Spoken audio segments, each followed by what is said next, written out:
Today's video, as promised, is about social charges when you live and work in France and you're an employee for a French company. What are the social charges that are taken out of your paycheck?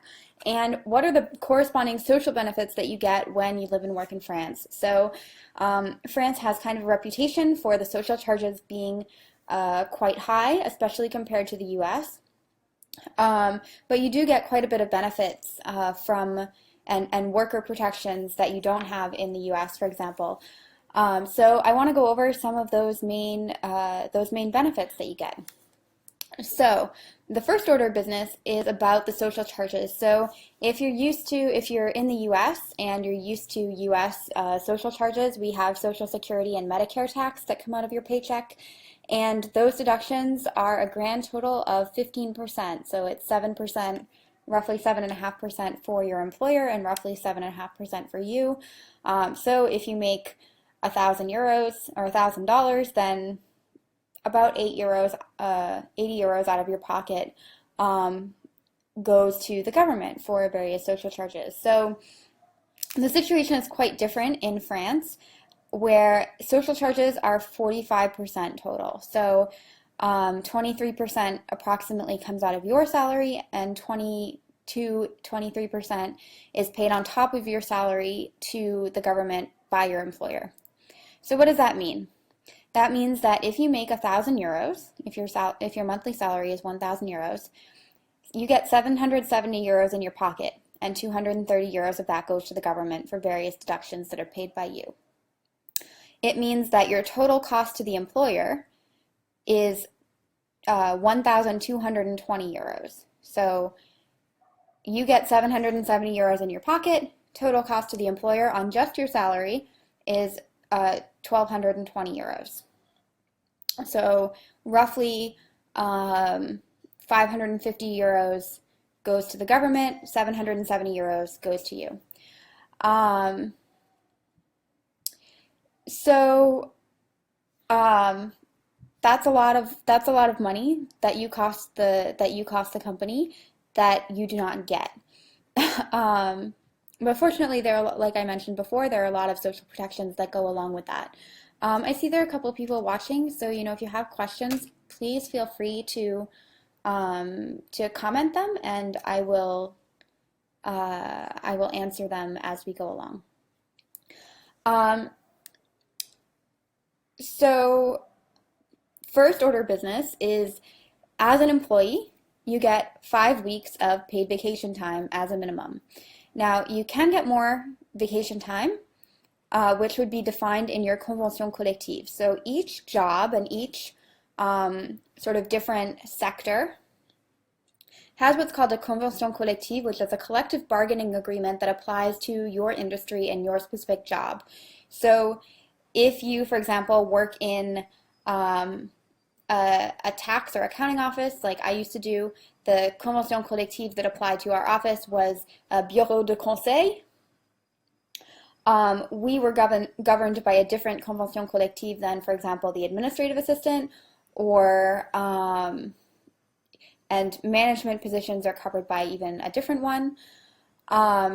So the convention collective is listed on your payslip. It has a code, and you can actually look them up online and find the complete text of your convention collective, and or your employer should provide one for you.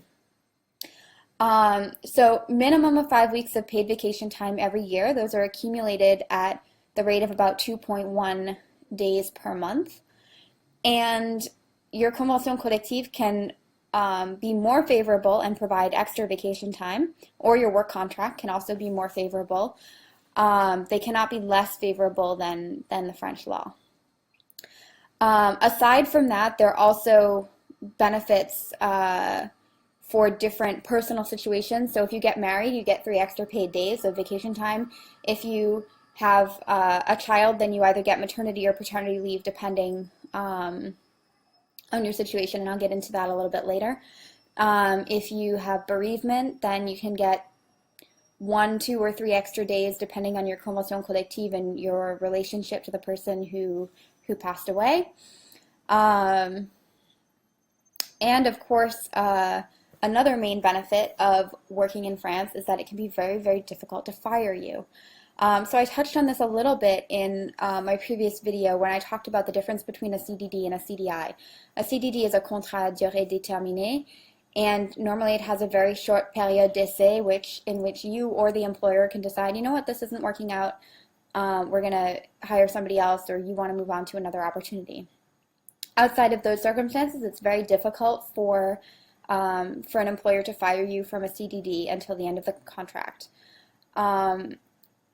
When you're on a CDI, again, there's a période d'essai that can be up to 3 months long. Once you're out of the période d'essai, they have to either prove that they're in severe financial difficulty, or they have to prove that, basically you made a huge fireable offense, mistake, and that that it's you messed up so big that that they can't keep you on as an employee. So, and in all of those situations, unless the court sort of validates that, okay, you really screwed up, like you stole tens of thousands of euros, or you sabotage whatever, some contract, unless the court validates one of those situations, you're due for a pretty big indemnity or payment of damages when they fire you or when you end up leaving the job. So you have a lot more job security when you are living and working in France. A couple of other things. So health coverage is a big one that you get. Now, your health coverage is not through your employer like it is in the US, it's through the state. And so your health coverage basically remains the same, whether you're working or when your work contract ends. Sick pay is not paid time out.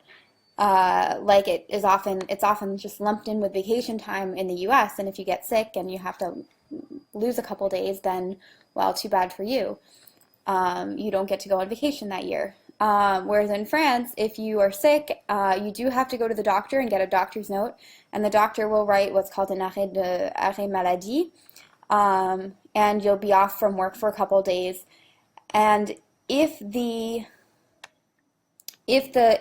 illness exceeds a certain amount of time, then then you'll start getting paid actually an indemnity by assurance maladie rather than your employer. So your employer won't be paying you after the first 3 days. It will be assurance maladie that will step in and will give you an indemnity related to a certain percentage of your salary, usually about 2/3 of your salary. So what that means is that's really great.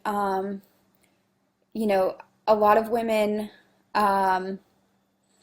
if they have complications during their pregnancy, for example, go on arrêt maladie and are able to be on bed rest, but they still have income coming in, so they're not worried about their health and their jobs at the same time. I have a friend who unfortunately had cancer last year, and she was able to take more than a full year off from work to focus on her health and beating the cancer rather than worrying about her job and how she was going to support her family while she was undergoing treatment. So that's a really good sort of safety position to be in. And while you're on arrêt maladie, the company cannot fire you or negatively affect your employment in any way. So they do have to keep your job for you. They can replace you while you're gone and move you to a different position when you come back. And a lot of companies, for political reasons, do try to push people out when they return from arrêt maladie, but they can't actually fire you while you're out sick. So that's another major benefit. Now, a couple of benefits that are that can be particular to the company. One is your Navigo pass or your transportation pass. If you live in Paris, it's the Navigo or the Carte Orange. If you live outside of Paris, then it's whatever the regional transportation monthly unlimited pass is. The company reimburses you up to 50% of your transportation pass. So In Paris, for example, this passes 70 euros per month. So you get 35 euros per month towards just, paying for your transportation. Another advantage that a lot of companies offer is ticket restaurant. And basically, ticket restaurant are meal tickets that can pay for prepared food in any restaurant or shop that accepts them. So the value is chosen by the company, and usually they're 6 to maybe 10 euros a piece. The company pays 50%, you pay 50%, and then you can use up to 2 tickets at a time or up to 2 tickets per day, either in a grocery store to buy a prepared meal, so a sandwich, a lot of times fresh fruit, anything that you can eat without having to prepare it. So you can't buy like raw chicken or I don't know, like a box of pasta with it, but you can buy you could buy a prepared meal of pasta that you just have to put in the microwave and they have a lot of microwaves at the entrances to grocery stores. You can go to Starbucks and buy a sandwich and a coffee. You can go to your local sit-down bistro and have a 10 euro or 12 euro menu with entrée plat dessert and pay with you can use up to 2 tickets at a time. So that's a big advantage, and you only have to pay 50% of that cost. And normally it comes right out of your paycheck. If you're an intern in the company and you're not actually a salaried employee, you still get 50% of your Navigo pass reimbursed, and you get ticket restaurant if they're offered to the employees. So not all companies offer them, but a lot of them do. If your company is slightly bigger, so there are special rules that apply to companies that have more than 50 employees. So in that situation, a lot of companies stick with 49 employees so that they don't have to implement all of these rules and advantages. But for big companies, there are a lot of extra advantages that can get put into place. So one is participation, which means that you get a percentage of the company résultat. So any net profit at the end of the year that the company has earned gets distributed between employees, and so you can get a bonus. Large companies also have what's called a comité d'entreprise, which is basically a group of employees who are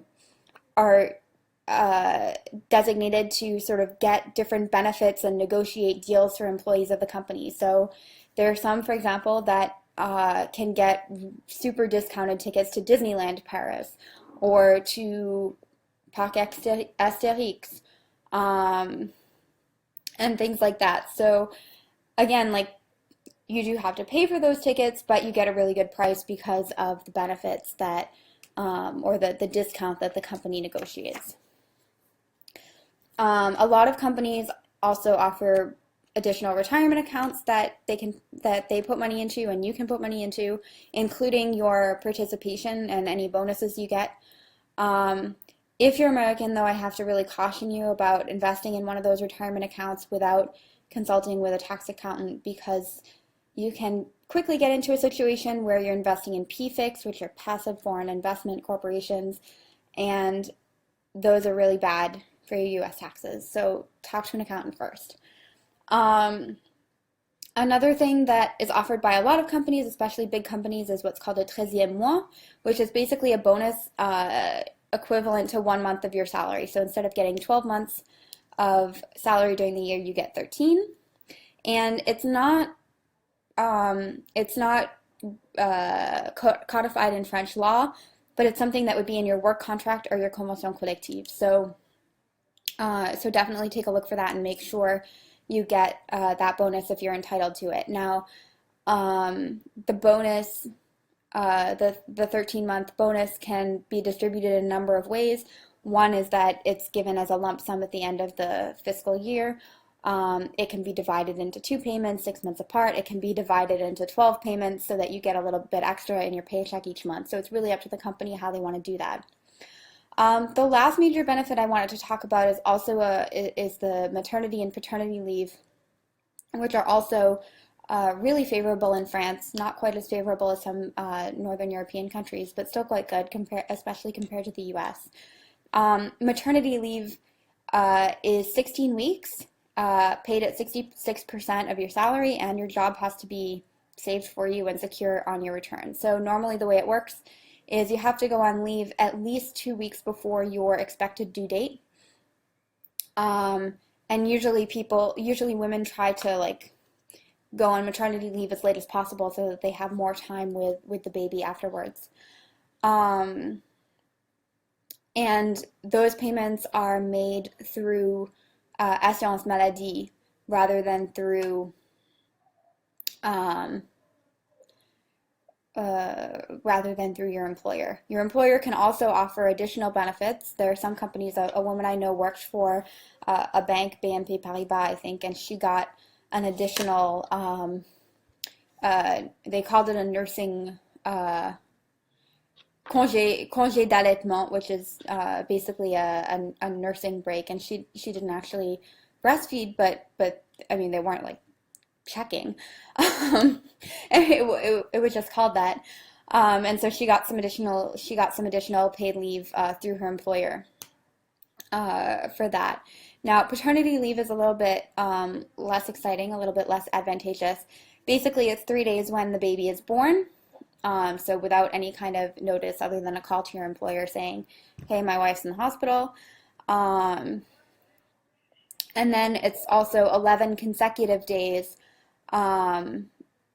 which you sort of designate in advance, and there has to be a certain amount of notice that you give your employer, and then the dates can be changed, sort of at the employer's discretion. And a lot of parents, will try to guess the arrival of the baby and then end up adjusting the dates afterwards. And then the final thing is this is not a paid benefit, or it's not a benefit that's paid for by employers, but it's called a congé parental, and it's for any parent who wants to stay home with the child, with a young child under 3. So normally it's I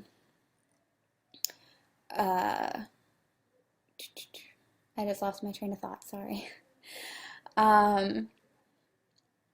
It's not a paid situation, but it's basically an extended unpaid leave during which your job is protected, and they can't fire you, but obviously they replace you with somebody on a short-term contract like a CDD. The congé parental is 6 months for the first child, and then the second and third child, it can be any amount of time up to 1 month before the child's first birthday. So if you have more than one child, obviously it's a pretty good situation. And then there are some benefits if you opt to do that. You can get some benefits from CAF, the Caisse des Allocations Familiales, based on your income, but it really depends. I can't speculate on what you'd be eligible for. They basically would take your pay information and your previous tax returns and do some calculations to figure out what your benefits would be before you opt to do the congé parental or not. But if you're spending a lot of money on childcare, then it can be obviously a good option to just take some time off and stay home with your child. So those are the main benefits and protections that you get under French law if you're an employee for a French company. It's a mix of benefits that are offered directly by the employer and benefits that are protected or offered by the state and offered by law. One thing that I did want to touch on slightly was most of these benefits, you don't get them if you are auto entrepreneur or if you are self-employed in some way. So if you're employed on any type of work contract, so if, for example, you're a babysitter and you have a work contract and are paid through chèque emploi service or something like it, chèque emploi service will actually calculate and include in their fee whatever they bill your employers. They will bill in for paid vacation time for you, and you will get the sick days paid by assurance maladie, and you do get the transportation benefits and things like that, even if you're employed for, excuse me, just by an individual. But if you're an auto entrepreneur, you don't get any of those benefits, and you don't get the protection of it being very difficult to fire you because your company can just terminate your contract at any time. So that's one of the main reasons why I really discourage people from accepting to be hired as auto entrepreneur when they really should be on a work contract situation, because it's really disadvantageous to you, not just in terms of pay, but in terms of and social charges, but also just in terms of all of the benefits that you're not getting by having that work contract in place. So, does anybody have any questions? Because I'm pretty much done with what I was going to cover today. Okay, well, if you like this video and you're interested in learning more about working in France, how you can get a job in France, how you can write your CV and your cover letter in French to apply for positions living and working in France, please like this video, comment with any questions that you have about any of those topics, and sign up for my email list. There's a link in the video description, and you will get a free visa cheat sheet that talks about all the different visas that enable you to work in France, what you need to do to qualify for each visa type, and you'll get some more tips and tricks and information from me about how you can get employment in France, and whether you're already living here and sort of attending school and wanting to find a position, or graduating and looking for full-time work, or whether you're in the States or another country and thinking about making a permanent move to France but want to learn more about visa sponsorship and how you can get employment here before you finish that move. So thanks again for watching. I'm Allison Lunes from Paris Unraveled, and take care.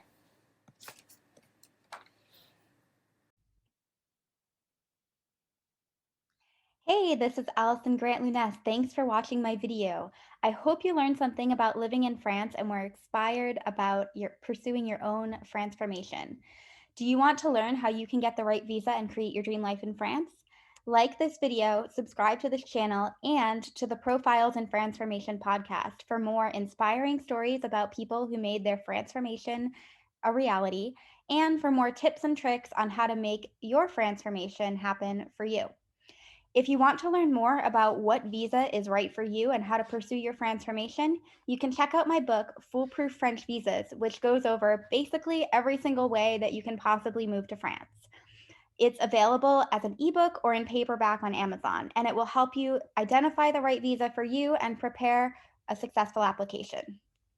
Or if you'd like my personal help with applying for your visa and moving to France, you can go to www.yourfranceformation.com/free-call to request a free 30-minute Franceformation clarity call with me about how I can help you to make your dream a reality and get started on helping you to move to France. Thanks again for watching, and à bientôt.